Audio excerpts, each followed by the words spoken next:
Everyone, நனந்தி Ramesh பேசுகிறேன். இந்த பதிவில் ஒரு புத்தகத்தை பற்றி தான் பார்க்க போகிறோம். இந்த சேனலை நீங்கள் பார்க்குறீங்க அப்படின்னும் பொழுது இதற்கு முன்னாடியுமே ஆஸ்ட்ராலஜி சம்மந்தப்பட்டது டேரட் சம்மந்தப்பட்ட சேனல்ஸை நீங்கள் பார்த்துருப்பீங்க. அதனால தான் இந்த சேனலுமே உங்களுக்கு ரெக்கமெண்ட் ஆகிருக்கும். ஸோ உங்களுக்கு வந்து இந்த அஸ்ட்ராலஜி அண்ட் டேரட், நியூமராலஜி இதன் மேலெலாம் ஒரு இஷ்டம் இருக்குது, ஒரு விருப்பம் இருக்குது அப்படின்னு சொல்லி நம்ம தெரிஞ்சுக்கலாம். ஸோ அதை ரிலேட்டடான தான் புத்தகமும் நம்ம பார்க்க போகிறோம்.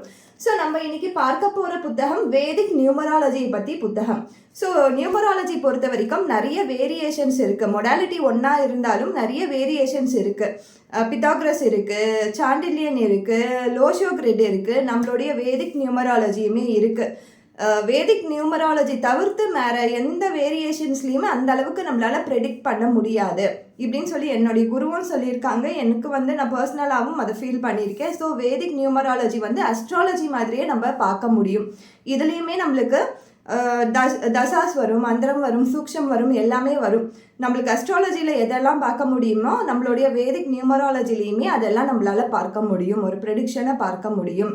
ஸோ உங்களுக்கு வந்து டைம் இல்லை, எனக்கு வந்து ஆனால் கற்றுக்கணுன்னு ஆர்வம் இருக்குது, ஒரு நம்பரை வச்சு பர்சனோட கேரக்டர் என்ன, அவங்களோட பிஹேவியர்ஸ் எப்படி இருக்கோ அப்படின்னு சொல்லி பேசிக்கான பர்சனாலிட்டியை பற்றி நான் தெரிஞ்சுக்கணும் அப்படின்னு நினச்சிங்கன்னா கண்டிப்பாக இந்த புக்கு ரொம்ப ரொம்ப கனெக்டடாக இருக்கும். ரொம்ப வந்து ஈஸி, இங்கிலீஷில் தான் இருக்கும். எனக்கு தமிழில் அந்த அளவுக்கு எந்த புத்தகமும் தெரியாது, சாரி.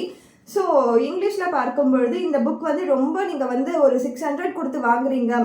இது நான் வாங்கும் பொழுது 669 இருந்துச்சு, ஒரு 2 இயர்ஸ் ஒரு 3 இயர்ஸ்க்கு முன்னாடி. இப்போ என்ன ரேஞ்சில் இருக்குன்னு எனக்கு தெரியாது. இது நான் அமேசானில் தான் வாங்கினேன். ஸோ உங்களுக்கும் இஷ்டம் இருந்துச்சுன்னா கண்டிப்பாக இந்த புக் வாங்கி நீங்கள் பர்சனாலிட்டிஸை புரிஞ்சுக்கலாம். பேசிக்காக நம்ம ஒரு ஒர்க்கில் இருக்கோம், அந்த கம்யூனிட்டியில் இருக்கும் பொழுது ஒரு பர்சனாலிட்டி இந்த டேட் ஆஃப் பர்த்தில் பிறந்திருப்பாங்கன்னா எப்படி இருப்பாங்க அப்படின்னு சொல்லி பேசிக்கான நம்மளுடைய ஒரு அனாலிசிஸ்க்கு நம்ம கண்டிப்பாக பயன்படுத்திக்கலாம். அதுவும் இல்லாமல் வேதிக் நியூமராலஜி பற்றி ஒரு ஹோல்சமாக நம்ம படிக்கணும்னா கண்டிப்பாக இதில் தெரிஞ்சுக்கலாம். கிரிட்ஸை பற்றி கொடுத்துருப்பாங்க.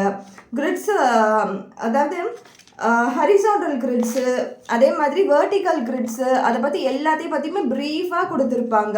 நீங்கள் இதை படிச்சுட்டு மகாதசாஸ் பற்றி சொல்லியிருப்பாங்க, அந்தரங்கம் பற்றி சொல்லியிருப்பாங்க, சூக்ஷ்மத்தை பற்றி பேசியிருப்பாங்க, எல்லாத்தையும் பற்றியுமே நம்மளுக்கு சொல்லியிருப்பாங்க. ஒவ்வொரு கிரிட்டுக்கும் இருக்கிற காம்பினேஷன்ஸ் பற்றி பேசியிருப்பாங்க. காம்பினேஷன்ஸில் இருக்க அந்த என்ன மாதிரியான ப்ரெடிக்ஷன்ஸ் சொல்லியிருப்பாங்க. எல்லாத்தையும் பற்றியுமே இதில் இருக்கும், ஒரு ஹோல்சமாக இருக்கும். நீங்கள் இது படிச்சுட்டு டேரெக்டாகவே நம்மளோட டேட் ஆஃப் பர்த்தை போது நம்ம கால்குலேட்டே பண்ணி பார்க்கலாம். அந்த அளவுக்கு இதை படித்து முடிக்கும்பொழுது நம்மளுக்கே அந்த மாதிரி ஒரு நாலேஜபிள் பர்சனாக மாறிடுவோம். தேங்க்யூ.